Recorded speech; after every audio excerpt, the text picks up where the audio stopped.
موسم الخيرات وجعلنا ما في الأرض العمارة وزرع الحسنات. أشهد أن لا إله إلا الله وحده لا شريك له خالق الأرض والسماوات، وأشهد أن سيدنا ونبينا محمدا عبده ورسوله سيد الموجودات والكائنات. اللهم صل وسلم وبارك وعظم على سيدنا ومولانا محمد وعلى آله وأصحابه نصرة الدين وإزالة المنكرات. أما بعد، فيا عباد الله، أوصيكم وإياي بتقوى الله، فقد فاز المتقون. وبقوله تعالى: يا أيها الذين آمنوا اتقوا الله حق تقاته ولا تموتن إلا وأنتم مسلمون. وقال أيضا في آية أخرى: وإذ قلنا للملائكة اسجدوا لآدم فسجدوا إلا إبليس أبى واستكبر وكان من الكافرين. وقال رسول الله صلى الله عليه وآله وسلم: اتق الله حيثما كنت واتبع سيئة الحسنة وخالق الناس بخلق حسن. صدق الله وصدق رسول الله صلى الله عليه وآله وسلم. Masyaallah muslimin wa jumu'atul mu'minin di sidang Jumat Masjid Jami As-Salam, yang semoga pada siang hari ini kita semua dirahmati, diberkahi oleh Allah Subhanahu wa taala. Mari kita awali pertemuan kita dengan kita panjatkan puji syukur kehadirat Allah Subhanahu wa taala atas segala nikmat dan karunia yang Allah anugerahkan kepada kita dari mulai kita bangun tidur tadi pagi sampai saat ini, insyaallah menjelang tidur nanti malam. Tidak terhitung jumlah nikmat itu, terutama nikmat yang paling besar yang kita nikmati, yang kita rasakan hari ini, nikmat iman, nikmat Islam, nikmat sehat walafiat, serta nikmat keberkahan umur. Dengan nikmat itu kita bisa hadir di tempat yang mulia dalam rangka ingin menggapai ridha Allah melalui sholat Jumat berjamaah. Mudah-mudahan ibadah kita di siang hari ini, baik yang wajib maupun yang sunnah, maupun kebaikan-kebaikan kita kepada sesama, semoga kesemuanya diterima oleh Allah Subhanahu wa taala. Amin, Allahumma amin. Masyaallah muslimin rahimakumullah. Di dalam kitab Bidayah wa Nihayah yang ditulis oleh Imam Al-Hafidz Ibnu Katsir, di sana ada satu penjelasan tentang iblis begitu marah, begitu kesal kepada Allah Subhanahu wa taala dalam 4 hal. Yang pertama, tatkala iblis dilaknat oleh Allah, diusir dari surga. Lalu yang kedua, pada saat iblis diturunkan ke atas muka bumi. Dan yang ketiga, tatkala iblis mendengar Rasulullah Shallallahu Alaihi Wasallam Muhammad bin Abdullah dilahirkan. Dan yang ketiga, iblis marah begitu hebatnya kepada Allah tatkala diturunkannya surat Al-Fatihah. Masyaallah muslimin rahimakumullah. Tetapi khatib ingin menyampaikan hanya satu hal tatkala iblis yang diusir daripada surganya Allah Subhanahu wa taala. Kita ketahui bersama tatkala sebelum diciptakan Nabi alaihi salam, iblis adalah makhluk yang sangat taat kepada Allah.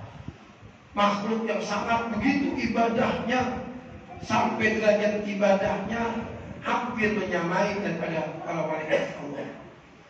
Tetapi tatkala Allah menciptakan Nabi Adam alaihissalam dengan berbagai ilmu dan keunggulan yang diberikan kepada Nabi Adam alaihissalam, maka pada saat itu Allah menyuruh para malaikat untuk ta'ziman wa takriman, menghormati dan memuliakan Nabi Adam. Maka semua malaikat menghormatinya dengan istilah sujud kepada Nabi Adam. Sujud di situ adalah ta'ziman wa takriman, memuliakan dan menghormati. Tetapi iblis tidak mau melakukan perintah Allah Subhanahu wa taala. Dengan firman Allah yang berbunyi, "Wa idh qulna lil malaikati isjudu li Adam fasajadu illa iblis aba wastakbara wa kana minal kafirin." Ingatlah pada saat kami berkata kepada malaikat, sujudlah kepada Adam, sujud hormat dan ta'zim, dan malaikat semua sujud kecuali iblis. Aba wastakbara, iblis enggan dan menyombongkan dirinya, wa kana minal kafirin, dan iblis digolongkan menjadi makhluk yang membangkang kepada perintah Allah Subhanahu wa taala. Maka Imam An-Nawawi mengatakan sifat yang pertama, sifat yang tercela terjadi di atas langit adalah sifat sombong yang diperlihatkan oleh iblis laknatullah alaih. Masyaallah muslimin rahimakumullah. Maka dengan keadaan seperti inilah iblis yang awalnya makhluk yang sangat beribadah, yang sangat taat kepada Allah, gara-gara sombong maka diusir daripada surga Allah Subhanahu wa taala. Tetapi ada seorang manusia atau ada sifat manusia yang belum tentu pasti ke surga, tetapi sudah ada sombong dalam dirinya.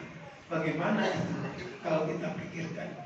Belum tentu ke surga, tapi sudah mempunyai sifat sombong yang luar biasa. Sombong adalah perbuatan yang mengaku dirinya lebih hebat daripada orang lain. Sombong adalah perbuatan yang mengaku dirinya lebih di atas daripada orang lain. Dan sombong adalah perbuatan yang merendahkan orang lain. Inilah yang harus kita jauhi dalam rangka kita ini jangan sampai seperti iblis dilaknat oleh Allah Subhanahu wa taala. Hakikat sombong itu adalah kesombongan ala milik Allah. Maka Allah bersifat al-mutakabbir, yang maha sombong. Karena Allah pernah berkata dalam hadis qudsi, al-kibriyatu ridai, faman akhadha ridai faqad ahdatuhu. Sombong itu adalah selendangku. Barang siapa yang ambil selendangku, maka aku akan hancurkan kepada orang yang mengambil selendangku, selendang kesombongan aku. Masyaallah muslimin rahimakumullah. Maka kita sebagai orang muslim, sebagai umat Nabi Muhammad sallallahu alaihi wasallam yang tidak ingin dilaknat oleh Allah Subhanahu wa taala dan ingin cita-cita kita yang paling final adalah ingin masuk dalam surga, maka salah satu syaratnya adalah kita menjauhkan daripada sifat sombong. Kesombongan dari berbagai segala lini kehidupan kita. Sombong dengan pangkat, maka hancurlah daripada kepangkatan yang kita sandang. Bagaimana sombongnya Fir'aun yang tidak ada yang lebih tinggi kesombongan manusia di dunia kecuali sombongnya Fir'aun dengan Namrud, tapi sombongnya menghancurkan mereka, menyilahkan Allah Subhanahu wa taala.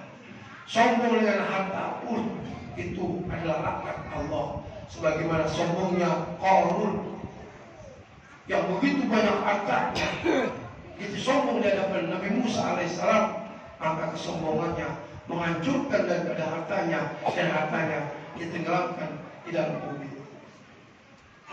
Begitu juga sombong dengan ibadah yang kita lakukan. Kita akui bahwa tidak ada yang lebih hebat ibadah kecuali aku. Tidak ada yang lebih hebat ibadah. Semuanya hanya di bawah aku ibadahnya. Maka itu pun akan menghancurkan ibadah tadi, akan menghantarkan laknat Allah Subhanahu wa taala. Sombong dengan ilmu, menganggap dirinya paling hebat, paling pintar, paling luar biasa dalam titel kesarjanaan, maka ilmu itu akan menghancurkan orang tersebut. Sesuai dengan sabda Nabi, "Man izdada ilman wa lam yazdad huda, lam yazdad illa huda." Barang siapa yang tambah ilmu tapi tidak tambah hidayah, maka dia semakin jauh daripada Allah Subhanahu wa taala. Jadi apapun yang kita miliki, apapun yang kita peroleh, apapun yang kita dapati hari ini daripada Allah Subhanahu wa Ta'ala, jangan kita mengantarkan semua menjadi kesombongan kita kepada manusia, apalagi kepada Allah Subhanahu wa Ta'ala. Karena bagaimanapun semua ini milik Allah. Pangkat, jabatan, ilmu, tenaga, potensi yang kita miliki, semua anugerah kepada Allah, dari Allah. Dan mari kita balas dengan tawadhu, kita balas dengan rendah hati, bahwa semua milik kita dari Allah dan kembali kepada Allah. Maka tidak wajib dan kita jauhi daripada kesombongan itu semua. Kita rendah hati kita kepada orang lain, rendah hati kita kepada teman, kepada sahabat, kepada masyarakat, rendah hati kita kepada makhluk yang lain, dan rendah kita apalagi kepada Allah Subhanahu wa Ta'ala. Rasul bersabda, barang siapa yang merendahkan hatinya, maka Allah akan mengangkat derajatnya. Dan barang siapa yang mengangkat dirinya dengan kesombongan, maka Allah akan jatuhkan derajatnya. Dan ingat bahwa surga sampai kapanpun tidak mau dimasuki bagi orang-orang yang sombong, dan surga pun mengharamkan bagi orang-orang yang sombong. La yadkhulul jannah man kana fi qalbihi mithqala dzarratin min kibrin, atau kama qala Rasulullah sallallahu alaihi wasallam. Tidak akan masuk dalam surga sampai kapanpun orang yang ada dalam hatinya kesombongan, walaupun sekecil biji zarah, itu biji sawit. Artinya paling jangan sampai apa yang kita miliki di dunia ini menjadikan kita menjadi orang yang sombong, lupa diri, menganggap diri kita paling hebat, merendahkan orang lain.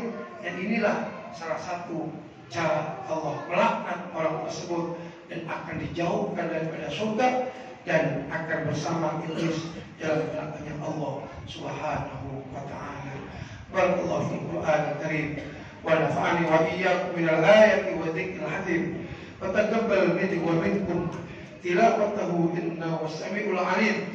Aqulu qawli hadza wastaghfirullaha li wa lakum wa liwalidayya wa liwalidaykum wa lisa'iril muslimina wal muslimat wal mu'minina wal mu'minat fastaghfiruhu innahu huwal ghafurur rahim. Allahumma salli ala sayyidina Muhammad wa ala ali sayyidina Muhammad.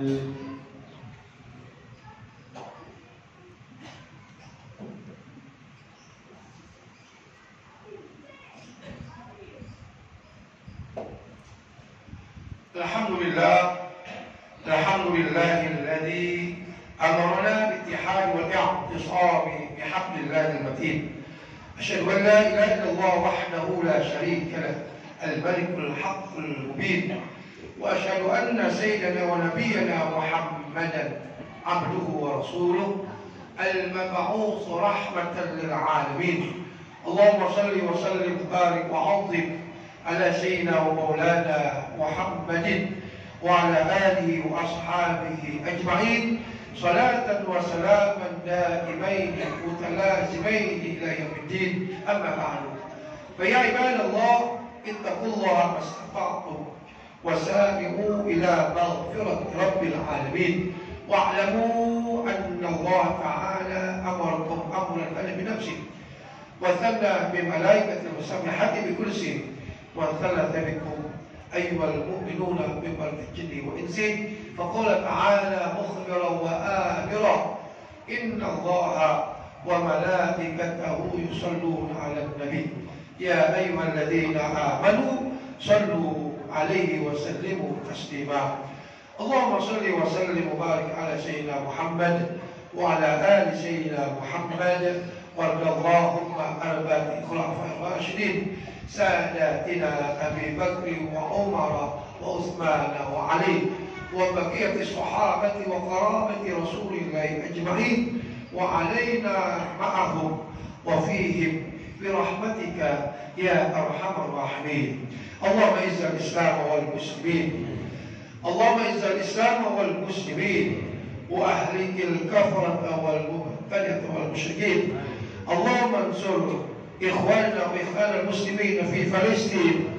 اللهم انصرنا وانصر إخواننا المسلمين في فلسطين. اللهم انصرنا وانصر إخواننا المسلمين في فلسطين.